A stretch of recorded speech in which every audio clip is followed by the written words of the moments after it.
이 시간 말씀 보시겠습니다. 우리 시편 3편 1절에서 우리 8절 말씀입니다. 시편 3편 1절에서 우리 8절까지 우리 한 절씩 교독하시고 마지막 절은 봉독하시겠습니다. 제가 먼저 읽겠습니다. 여호와여, 나의 대적이 어찌 그리 많은지요. 일어나 나를 치는 자가 많소이다.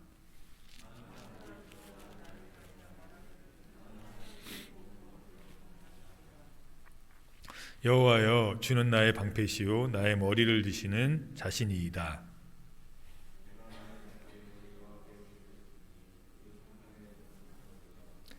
내가 누워 자고 깨었으니 여호와께서 나를 붙드심이로다.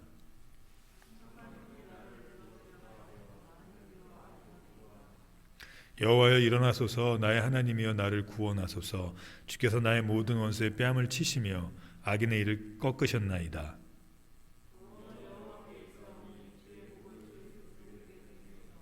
아멘. 오늘 말씀 제목은 부르짖어라 속에서부터 살아난다. 부르짖어라 속에서부터 살아난다 라는 말씀 제목 가지고 하나님의 말씀 증거하겠습니다. 오늘 말씀은 굉장히 큰 환난과 어려움을 만난 그 다음날 쓴 시입니다. 다윗이 썼겠죠. 굉장히 힘들었는데 하나님께 부르짖은 그 다음날 하나님께서 이를 해결해 주셨어요. 상황은 그랬죠. 우리 1절에 보니까 여호와여, 나의 대적이 어찌 그리 많은지요. 일어나 치는 자가 많으니이다. 생각지도 못한 사람들이 쳤어요. 자식이 배반을 했고 믿던 모든 백성 충신들이 다윗을 배반했습니다. 생각지도 않은 이런 일들이 일어났을 때 다윗 굉장히 힘들었을 겁니다. 지금 우리에게 닥쳐있는 이 힘겨운 이 싸움이 이번 해에 끝날 줄 알았는데 아직 그렇지 않죠. 내년까지도 갈 수 있고 내후년까지도 갈 수 있고 여행은 한 3년 동안 못한다고 하는데 갇혀서 지내는 것만 같습니다. 위기일발이에요. 이제는 어디서 전염될지도 모르고요. 예배 나오는 것조차도 이제 두렵고 무섭기도 합니다. 그래서 어떤 교회들은 정부의 방침을 쫓아서 완전히 비대면으로 예배를 드리는 교회들도 있고요. 또 어떤 교회는 이렇게 저희처럼 인원을 딱 맞춰서 드리는 교회들도 있고, 어떤 교회들은 신경 쓰지 않고 드리는 교회들도 있습니다. 국가에서 볼 땐 지키는 게 맞는 것이고, 예수님을 믿지 않는 사람들이 볼 땐 저희가 그 근원이 되지 않는 것이 맞는 것이어서 자꾸 교회 발로 전염 확산 이야기들이 나올 때 저희는 고개를 숙일 수밖에 없고, 세상 사람들은 욕할 수밖에 없고, 그리고 정부는 교회를 압박할 수밖에 없습니다. 그런데 저희의 입장은 좀 달라야 돼요. 하나님께 하나님 지도자들이 기도했더니 비대면 예배가 낫겠다 해서 비대면 예배로 온전히 드리는 교회들이 있을 겁니다. 아니면 하나님께 기도했더니 오늘처럼 우리처럼 이렇게 딱 인원에 맞추어서 최대한 조심스럽게 예배를 드리는 곳도 있습니다. 근데 그런가 하면 성탄절날 새벽 예배부터 시작해서 모든 예배를 강행하는 교회들도 있습니다. 근데 저희가 세상은 비판하지만 국가는 비판하고 압박하겠지만 저희는 그럴 수가 없어요. 왜냐하면 그 지도자 또한 하나님 앞에 기도하고 성도들이 걱정되지만, 그 교회가 전염될까 걱정되지만 하나님께 받은 것이 있어서 예배드리는 겁니다. 그래서 세상은 비판할 수 있고 정부는 압박할 수 있고 탄압할 수 있지만 우리조차 그러면 안 돼요. 얼마나 고심했겠습니까? 얼마나 무섭겠습니까? 그런데 만약에 하나님이 그 교회를 통해서 하나님이 하실 일이 있어서 너희는 이렇게 드려라라고 하나님이 자꾸 감동하시고 인도하시면 어쩔 수 없는 거예요. 그럴수록 대적이 많겠죠. 치는 자들이 많겠죠. 어쩌면 그 교회에 코로나가 엄습해서 그 교회 또한 전염의 온상이 될 수도 있습니다.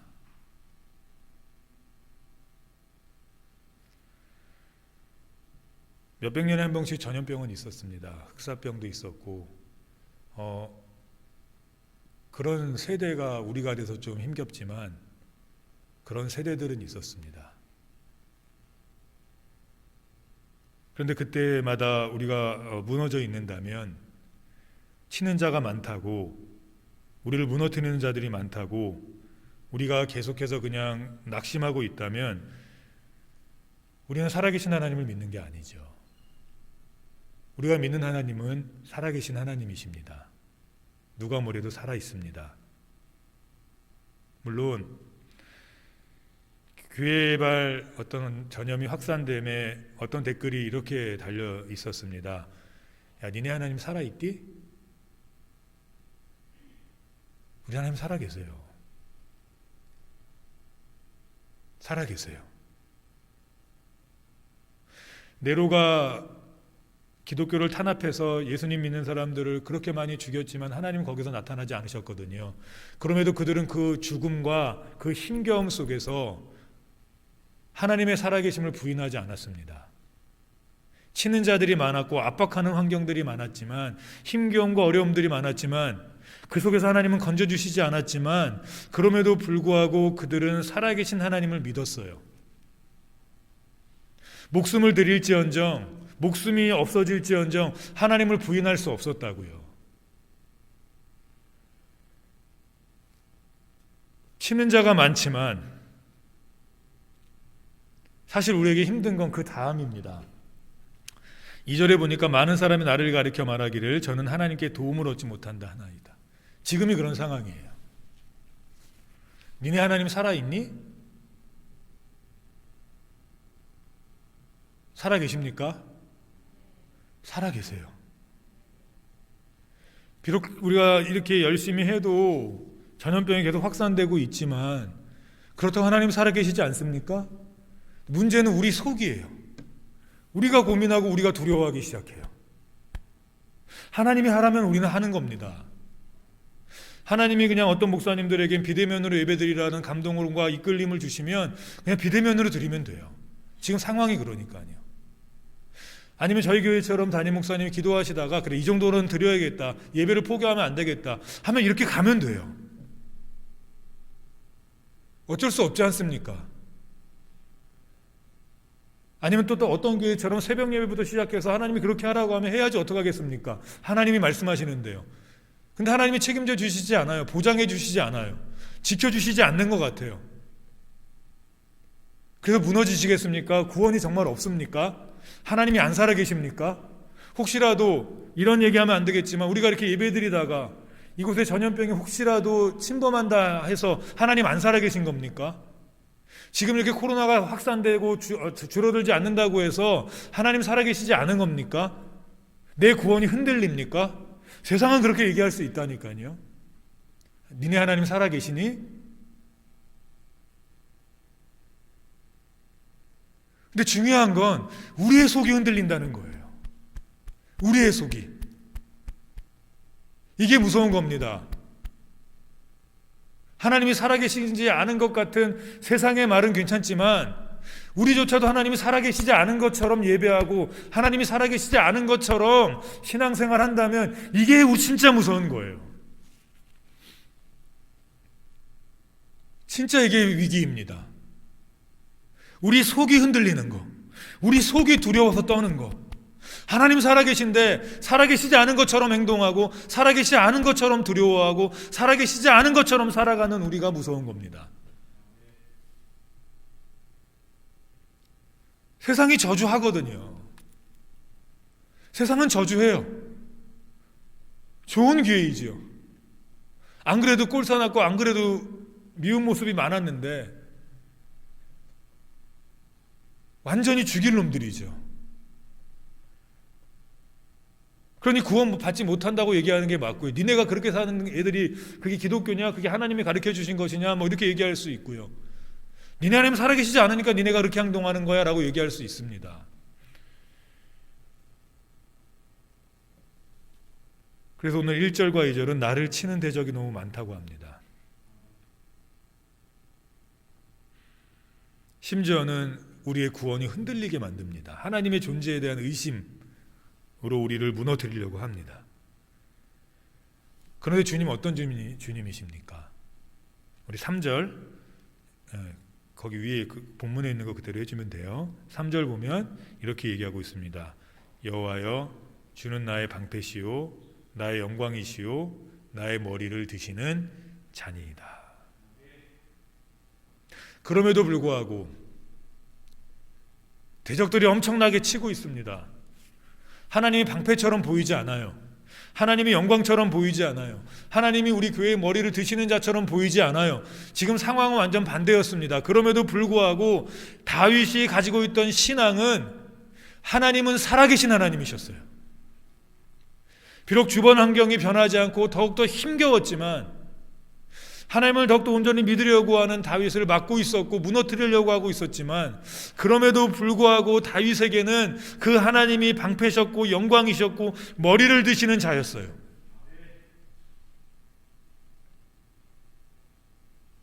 지금 1년 남짓, 1년 아직 안 됐지만 이제 곧 1년이 다 돼가는 이 상황 속에서 교회가 무너진다면 말이 되겠습니까? 비록 이렇지만 우리 하나님 우리의 영광이십니다. 우리 하나님 우리의 방패예요. 우리 하나님 우리의 머리를 드시는 자예요.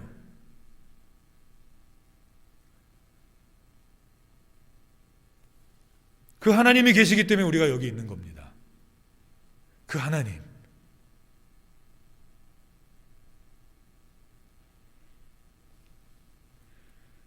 하나님께 다 속해 있어요.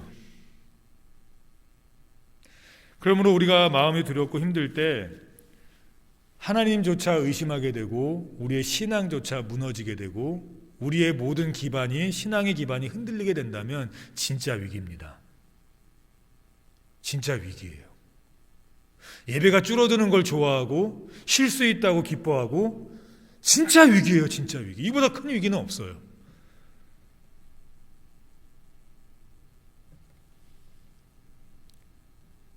그럼 어떻게 해야 됩니까? 이 방패이신 하나님, 영광이신 하나님, 우리의 머리를 드시는 하나님을 우리가 경험하려면 너무 힘들고 어렵다면 어떻게 해야 됩니까? 오늘 다윗이 이렇게 고백합니다. 4절 보니 내가 나의 목소리로 여호와께 부르짖으니 그가 성산에서 응답하시는도다. 엄청나게 두려웠거든요. 엄청나게 무서웠거든요. 심지어는 자식까지 배반하지 않을 것 같던 자식까지 자신을 배반했고 충신들도 배반했고 모든 분위기가 자신을 죽이려고 하는 상황으로 가고 있을 때 심지어는 구원에 대한 흔들림이 있으려고 할 때 그는 하나님을 바라봤고 영광의 하나님, 머리를 드시는 하나님, 건지시는 하나님을 그 하나님에 대한 어떤 경험을 위해 그는 다시 하나님 앞에 부르짖었습니다. 고통 속에 있을 때 제일 먼저 해야 될 게 무엇입니까? 우린 두렵거든요. 우리의 기초가 흔들린다고. 이 속이 흔들린다고요. 모든 질병의 근원이 걱정과 두려움이죠. 모든 지금 정신적인 공황적인 여러 가지 이런 것들 다 어디서부터 시작됩니까? 마음의 이 근본부터 시작되는 겁니다. 우리의 흔들림 어디부터 시작되는 겁니까? 상황입니까? 물론 상황이 시작일 수는 있지만 그 반응으로 인한 우리의 속이에요. 우리의 중심이에요. 우리의 중심이 이 상황을 이용하고 이 상황을 신앙을 무너뜨리는 계기로 삼고 이 상황들을 내가 어떻게 해서든 하나님의 것을 벗어나려고 하는 이런 모습들로 삼는다면 이거 정말 큰일 난 겁니다. 이때 우리는 뭐 해야 합니까? 그 영광의 하나님, 머리를 드시는 하나님을 경험하려면 이 속에서도 우리의 이 속이 든든하려면 하나님의 살아계심이 흔들리지 않으려면 어떻게 해야 됩니까? 부르짖어야 돼요. 이제 마지막 남은 건 부르짖음입니다. 어쩔 수 없어요. 출애굽기 2장 23절에서 24절을 보면 이제 밑에 있습니다. 우리 같이 한번 읽겠습니다. 여러 해 후에 애굽 왕은 죽었고 이스라엘 자손은 고욕으로 인하여 탄식하며 부르짖으니 그 고욕으로 인하여 부르짖는 소리가 하나님께 상달한지라. 하나님이 그 고통 소리를 들으시고 아브라함과 이삭과 야곱에게 세운 그 언약을 기억하사. 힘들었는데 참아냈어요. 400년을 참아냈는데 더 못 참을까? 근데 더 이상 못 참겠는 거예요. 그래서 하나님께 뭐 합니까? 부르짖기 시작했습니다. 만약에 혹시라도 물론 하나님께서 이 400년이라는 기간을 정해놓으시긴 하셨지만 만약에 한 30년 되어 노예 생활한 지 한 30년 되었을 때 부르짖었다면 하나님이 건져내어 주실 수 있을 거예요. 400년 동안 속이 뭉그러질 때까지 참다가 그때서야 비로소 부르짖었어요. 하나님 들으시는데 그들의 신앙에 하나님이 없었다고요. 참다 안 되니까 너무 힘드니까 그제서야 비로소 하나님 앞에 부르짖었습니다. 그때 하나님이 응답하셨어요. 참다 하는 게 아닙니다. 이제 우리 부르짖어야 돼요. 교회에 모여서 부르짖을 수 없다면 각자 있는 자리에서 부르짖어야 돼요. 하나님 부르짖어야 합니다. 하나님 살려달라고. 너무나 나를 중압한다고, 나의 신앙을 흔든다고, 내 신앙이 무너진다고, 하나님 더 이상 이렇게 있을 수 없다고 하나님께 부르짖어야 합니다. 사사기 3장 9절에 보면 힘겨울 때마다 이스라엘 자손이 이렇게 했습니다. 같이 읽겠습니다. 이스라엘 자손이 여호와께 부르짖음에 여호와께서 그들을 위하여 한 구원자를 세워 구원하게 하시니 그는 곧 갈렙의 아우 그나스의 아들 운니엘이라. 고통 속에 있을 때 참으면 우리 속이 다 무너져요. 내가 지금까지 신앙생활을 왜 했나 이런 생각이 들고, 내가 이 교회를 위해서 도대체 얼마나 많이 했는데 이렇게 되었나 뭐 이런 생각 들고, 더 이상 안 해야겠구나 이렇게 막 다 흔들린다고요. 다 무너진다고요. 걷잡을 수 없이 무너지게 돼요. 그래서 결국 가룟 유다처럼 예수님을 팔고 도망가 버려요. 차라리 베드로처럼 부르짖었어야 됐어요. 가룟 유다도. 우리의 근본이 흔들릴 때, 우리의 속이 흔들릴 때 어떻게 하면 됩니까? 부르짖으셔야 돼요. 하나님 앞에. 부르짖는 것이 바로 신앙이에요. 부르짖는 것이. 자녀들이 툭 하면 누구 부릅니까? 엄마 부르죠. 엄마 뭐 어딨어? 엄마 뭐 어딨어? 엄마 뭐 어딨어? 왜 그렇습니까? 엄마를 믿기 때문이에요. 비록 엄마는 괴롭지만 그 부름이, 자식이 부모를 부르는 건 부모를 믿기 때문입니다. 해줄 거 믿으니까, 찾아줄 거 믿으니까. 그런데 부모들이 힘들고 어려우면 막 짜증내기도 하고 너 왜 스스로 못하냐라고도 하지 않습니까? 근데 하나님은 그러지 않아요. 부르짖지 않기 때문에 문제가 되는 겁니다. 문드러질 때까지, 예수님을 팔 때까지 부르짖지 않으니까 문제가 되는 거예요. 이 말은 무슨 말입니까? 불신앙이라는 겁니다. 하나님이 하시겠어?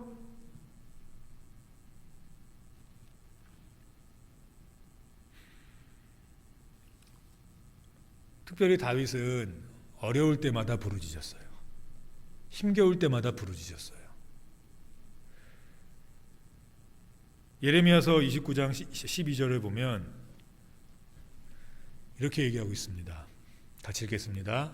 너희는 내게 부르짖으며 와서 내게 기도하면 내가 너희를 들을 것이요. 부르짖으면 듣겠대요. 하나님이. 왜 그렇습니까? 그것이 신앙의 표현이기 때문에 그래요. 내가 무섭고 내가 두렵고 내가 힘들지만 내 신앙이 지금 흔들리고 있지만 그럼에도 불구하고 내가 의지할 분 누구라는 고백입니까? 하나님이라는 고백이에요. 그래서 부르짖으면 흔들리지만 이 속이 다 으깨졌지만 그럼에도 불구하고 하나님께 부르짖으면 속부터 살아나기 시작합니다. 반드시 그래요. 반드시. 교회가 싫습니까? 직분이 싫습니까? 부르짖으면 다시 살아나요. 예전에 직분을 받을 때 감격했던 그 감격이 살아나고요. 예전에 사랑했던 그 교회에 대한 마음이 다시 일어나기 시작합니다. 부르짖어야 돼요.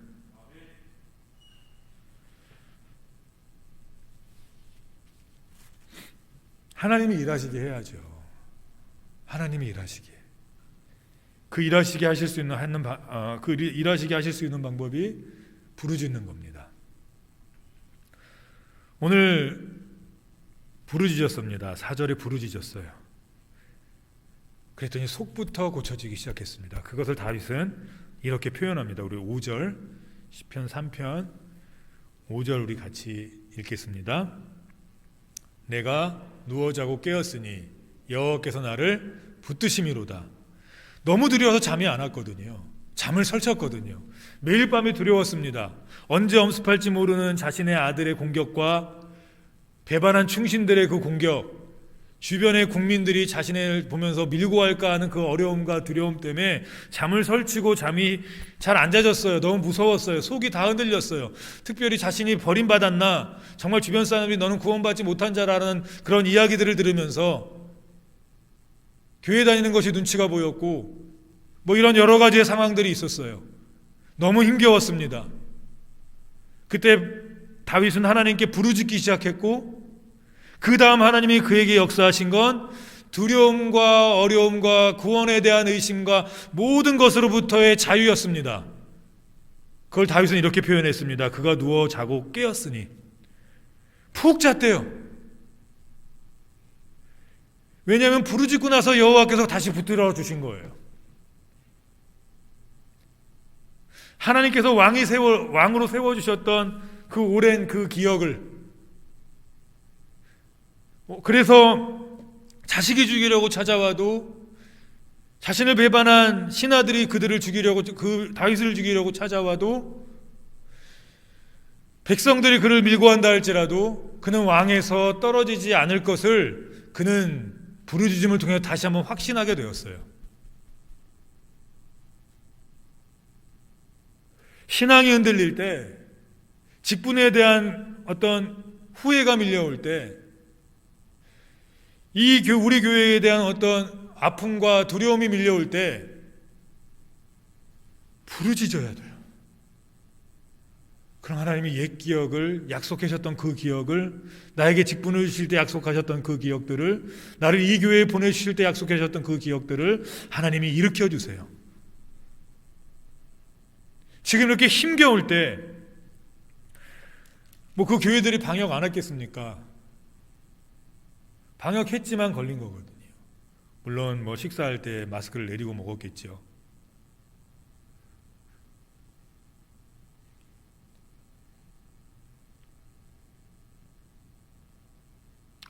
하나님께서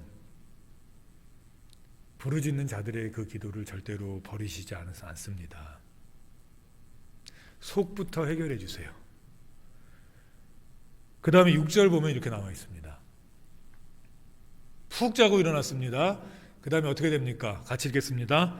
천만인이 나를 둘러치려 하여도 나는 두려워하지 아니하리라. 그동안 두려웠거든요. 두려움이 없어졌어요. 두려움이 없어졌어요.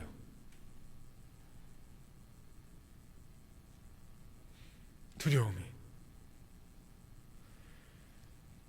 앞에서는 너무 두려웠어요. 천만이 나를 치료하고 나를 구원받지 못했다고 하고 나를 힘겹게 하고 내 하나님에게 기름 부어주신 이 왕권, 이것조차도 하나님이 다 빼앗아 가신 것 같기도 하고 굉장히 어렵고 힘들었지만 마지막 남은 그의 한 가지 보루, 하나님께 부르짖음, 그 하나님께 부르짖었을 때 하나님이 해결해 주기 시작하셨어요. 속부터 살아나기 시작했어요. 근본부터 해결되기 시작했어요. 맞아, 하나님이 나 기름 부어주셨지. 정결한 하나님의 민족으로 만들려고 나를 왕으로 세워주셨지. 그 누가 나를 친다 하여도 나는 무너지지 않아. 하나님이 세워주셨으니까.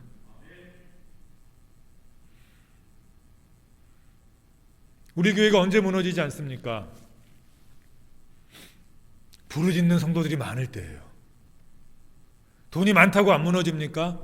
더 무너져요. 사람이 많다고 안 무너집니까? 아니, 더 무너질 수 있어요. 우리의 한 분 하나님, 그 하나님 앞에 우리가 부르짖을 때 우리 교회가 왕성해질 겁니다. 왕성해질 거예요. 가정이 흔들립니까? 직장이 지금 외부의 압박으로부터 직장을 그만둬야 되는 상황, 사업이 무너져야 될 상황들이 다가오십니까? 우리 아이들은 학습권을 빼앗겼어요. 이번 1년 동안.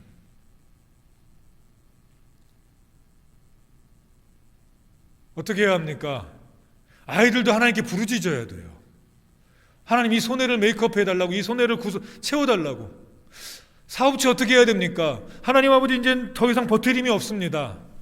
그러니까 부르짖어야죠. 지금조차 부르짖지 않으면 하나님 살아계신 거 안 믿는 거예요. 어떻게 그리스도인이, 기독교인이 지금같이 엄청난 상황 속에서 부르짖지 않고 포기하고 계십니까? 널브러져 계십니까? 같이 비판하고 있습니까? 부르짖어야죠. 하나님 앞에 부르짖어야죠.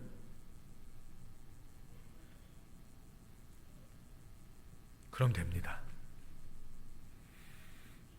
드디어 이 마음에 가장 큰 어려움, 내가 진짜 신앙인으로 살아가야 될까 끝까지, 내가 진짜 신앙인으로 끝까지 있어야 될까라는 그 근본적인 속의 문제가 해결됐어요. 같이 우리 7절 같이 읽겠습니다. 여호와여 나의 하나님이여 나를 구원하소서. 주께서 나의 모든 원수의 뺨을 치시며 악인의 일을 꺾으셨나이다.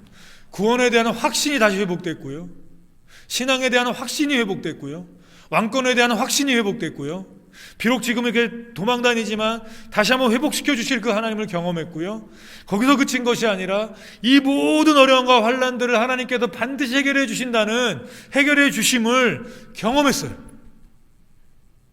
이게 부르짖음의 핵심입니다.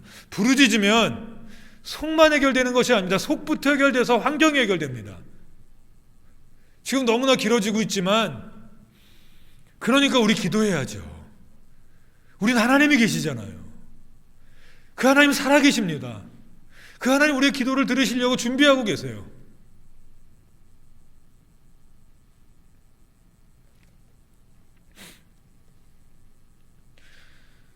제가 신학교 다닐 때 정말 대쪽 같은 목사님이 교수님이 계셨습니다. 지금 저쪽 어떤 교회, 역사가 오래된 교회 담임 목사님 가서 계신데, 이 얘기를 들으니까 거기는 모든 예배를 다 드린대요. 목사님 마스크도 안 쓰고 하신대요. 장로님들이 쓰시라 했더니 한 두 번 썼다가 벗으셨대요. 앞에 아크릴 했는데 아크릴판도 그냥 치워버리셨대요. 그래서 막 성도들이 왜 그러냐고, 도대체 우리 목사님은. 주변에서 다 그런데요. 근데 저는 알아요. 그 교수님이 어떤 분인지를. 정말 교수님 때부터 정말 기도 많이 하셨던 분이거든요. 천재 소리 들으셨던 목사님이에요. 성경을 거의 다 외우셨어요. 그래서 저는 이해해요. 분명히 기도하시고 하신 결정일 거다. 혹시라도 자신이 걸린다 할지라도 순교로 생각하고 하실 목사님이다. 그래서 주변에서 뭐라 그러고 욕할 때 저는 욕할 수가 없었습니다. 그 목사님의 성품을 아니까, 하나님께 기도하고 한 방향임을 아니까. 이런 말씀하셨대요. 자기도 두렵다고, 교육자들끼리 자기도 무섭다고, 혹시라도 이렇게 예배드렸다가 성도들 걸리면 어떡하냐고, 자기 어떡하냐고. 그런데도 그렇게밖에 할 수 없는 하나님의 확신이 있었을 겁니다. 부르짖음 속에서 하나님이 주시는 강력함이 있었을 거예요. 부르짖음 속에서 얼마나 부르짖었겠습니까? 저는 알아요. 그 목사님을 얼마나 부르짖었을지 안다고요. 왜냐하면 늘 그래왔던 걸 저는 봤으니까요. 시간만 나면 무릎 꿇고 있고, 시간만 나면 말씀 연구하고 있고, 시간만 나면 하나님께 계속 부르짖어서 눈이 늘 부어있는 모습을 봤으니까요. 지금 우리에게 필요한 거 부르짖음입니다. 마지막에 이렇게 얘기합니다. 드디어 구원에 대한 모든 근본적인 것들이 해결됐어요. 그래서 이렇게 얘기합니다. 8절입니다. 같이 읽겠습니다. 구원은 여호와께 있사오니 주의 복을 주의 백성에게 내리소서. 이제 넘쳐나지 않습니까? 내가 해결돼야 넘쳐나요. 내가 해결돼야 넘쳐난다고요. 내가 은혜 받아야 그 은혜가 넘쳐나요. 내가 은혜 받아야, 내가 하나님으로부터 구원의 확신이 생겨야, 내가 부르짖음으로 나의 방패 되시고 나의 머리를 드시는 그 하나님을 경험해야 그것이 복으로 넘쳐나요. 넘쳐난다고요.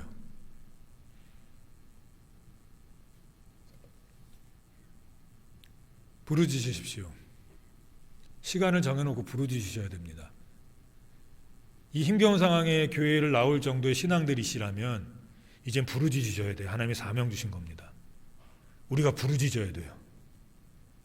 기도하지 못하는 두려움에 떨고 있는 우리 성도, 아직 이간하지 못한 우리 성도님들을 위해서 비판하는 게 아니라 기도해 줘야 돼요. 그래서 복이 넘쳐나야 돼요. 우리로부터. 우리가 복이에요. 하나님 우리 말씀하셨잖아요.